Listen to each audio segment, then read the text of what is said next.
Monsieur le maire, je vais être dans l'esprit de ce qui vient de se dire par monsieur Nicolas Gentet, mon collègue, c'est-à-dire en fait la constatation d'une panique générale au niveau des travaux effectués dans les rues, pour le coup là du 12e arrondissement, qui certainement n'est pas le seul à Paris.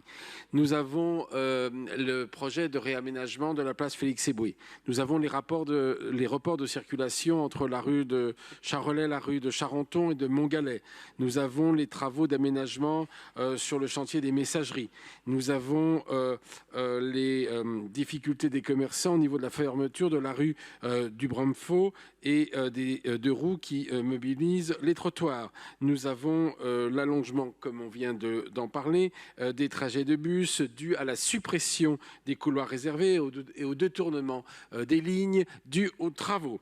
Nous avons des travaux qui sont faits et défaits et refaits et défaits de manière parcellaire sur les mêmes endroits, de manière, j'allais dire, non coordonnée, puisque dans les rues du 12e arrondissement, très souvent, nous avons des rues qui sont ouvertes, puis refermées, puis ouvertes. La stratégie du plan Paris piéton, les difficultés d'accès aux hôpitaux, donc 15-20 et Saint-Antoine.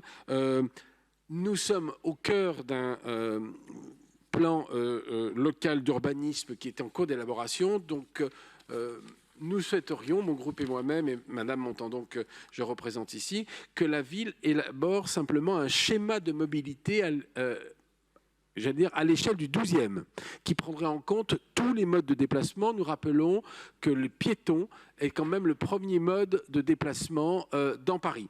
Et que la ville de Paris mette à disposition les études réalisées en consultation libre sur le site de la mairie du 12e pour améliorer l'information. Je vous remercie.